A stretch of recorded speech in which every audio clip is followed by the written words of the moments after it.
काही असं स्टेजवरती बोलायची डेअरिंग नाहीये. माझी जी सखी आहे तिला मी प्रथमतः खूप खूप शुभेच्छा देते. मी लिहून किती मेसेज मोठा पाठवू शकते, पण मला स्टेजवरती कधी बोललेली नाही मी. पण माझ्या सखीबद्दल जर सांगायचं म्हटलं तर मी तिची अवखळ मैत्रीण, आणि आम्ही खरंच म्हणजे मैत्रिणी म्हणून नाही, बहिणी बहिणी म्हणून राहिलो. 18 वर्षाचा सहवास आहे आमचा, पण एकही दिवस आमचं भांडण झालं नाही किंवा असं. खूप माझी सखी प्रेमळ आहे आणि माझ्या कुटुंबावर एवढं जीवापाड प्रेम करते की ती स्वतःचं कुटुंब समजते. माझ्या मुलांना पण कुठल्याही याच्यात माझ्या अमृताने ज्यावेळेस चुडा भरला त्यावेळेस दाखवायला माझ्या मावशीला गेली. मला दाखवला नाही पण तिला दाखवायला गेली. माझी अमृता सकाळी पण रडली. मी मम्मी नाहीये मावशीच्या वाढदिवसाच्या वेळेस, पण माझ्याकडून खूप खूप मावशीला शुभेच्छा. माझ्या मुलांच्या डोळ्यात ज्यावेळेस पाणी येतं माझ्या सखीबद्दल, त्यावेळेस मला तिचा इतका अभिमान वाटतो की भगवंताने मला असं गिफ्टच्या स्वरूपात माझी सखी मला असं पार्सल भगवंताने पाठवलेलं आहे माझ्यासाठी. आणि मला जेव्हा केव्हा मला गरज भासेल तेव्हा ती सतत माझ्या मागे पुढे उभी असते. आणि मागे पुढे उभीच नाही तर मी जेव्हा रागवते चिडते त्यावेळेस इतकी समजदारपणे मला समजून सांगते. त्यावेळेस मला खरंच वाटतं आमचे ऋणानुबंध हे आजचे नाही, हे आदल्या जन्मीचं काहीतरी नातं असलं पाहिजे. तिला 4 बहिणी आहेत, पण मी तिची 5वी बहीण म्हणून आईने पण मला स्वीकारलेलं आहे. तिच्या आईने पण माझ्यावर इतकं जीवापाड प्रेम केलं की मला असं वाटायचं की माझी आजी मला बोलते, ये इथं बस, माझ्या डोक्यावर हात ठेव, अशी तिची आई मला नेहमी. तिची आई जर आज असती तर तिला इतका आनंद झाला असता, इतका आनंद झाला असता की तिच्या डोळ्यातले भाव मी आज पण टिप्पण करते.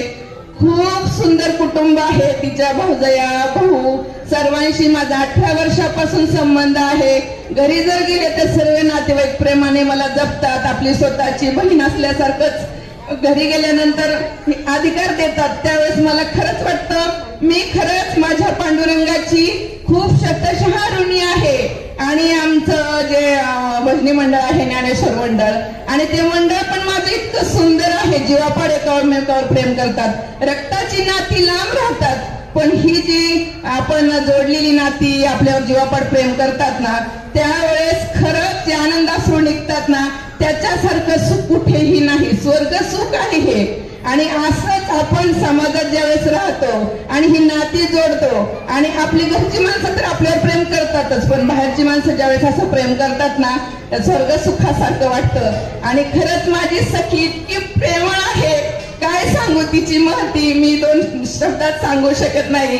मी आज थोडं बाहेर गेलेले होते, मी अचानक बोलायची सवय नाही, पण मी माझ्या सखीबद्दल काही सांगितलं तरी म्हणजे खूप सांगण्यासारखं आहे. मी तिचं शब्दामध्ये कधीही वर्णन करू शकत नाही.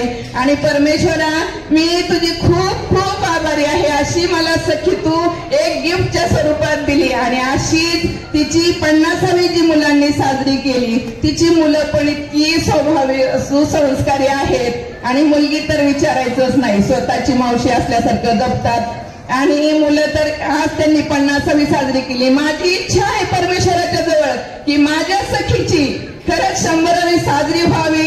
आणि खरंच मी परमेश्वराला हेच मागणं मानते, माझ्या हातून जे काही पुण्य घडलं असेल तर माझ्या सखीला हे पुण्य दान कर. आणि माझ्या सखीची 100वी साजरी करताना माझ्या सगळ्या मैत्रिणी अशाच तिच्या बरोबर पाहिजेत. मागे पाहिलं तरी मैत्रिणी पुढे, ती आहे दुःखामध्ये, पण मी तिला कधी दुःखामध्ये राहू दिलं नाही. म्हणूनही मी नाही राहू दिलं. मी म्हटलं की गर्व आला, मला गर्व नाही, पण माझ्या सखीचा अभिमान आहे. ती यातून बाहेर पडली, मुलांना सुसंस्कारी बनवलं, आणि मुलगी तर आहेच मुळात सुसंस्कारी. मुलं दोन्ही पण स्वतःच्या पायावर उभे आहेत. साहेब नसताना तिने एवढं केलं म्हणजे तिचे खरंच टाळ्या वाजून कौतुक केलं पाहिजे. तिचं कुटुंबाने तिच्यावर खूप प्रेम केलं. तिचे दीर खूप छान आहेत. त्यांचा समजदारपणा पाहून, त्यांच्यातलं प्रेम पाहून प्रत्येक सणाला ते एकमेकाबरोबर राहतात. दिवाळीचा सण असला की लक्ष्मीपूजन करायला बरोबर असतात, फटाके उडवायला बरोबर असतात. ते कधीही एकटा सण साजरा करत नाही. हे कुटुंब असं आहे की सर्वांनी त्यांचं खरंच हे घेतलं पाहिजे. मला जास्त शब्द बोलता येत नाही, बोलले मी. त्यांचं खरंच गुण करण्यासारखं कुटुंब आहे. आणि खरंच तिच्यासाठी, माझ्या सखीसाठी परत एकदा टाळ्या वाजवा ही माझी खूप इच्छा आहे. माझ्या सखीला खूप खूप वाढदिवसाच्या धन्यवाद. मला बोलता येईना ग. विद्या, खूप खूप शुभेच्छा वाढदिवसाच्या. धन्यवाद ताई. या ठिकाणी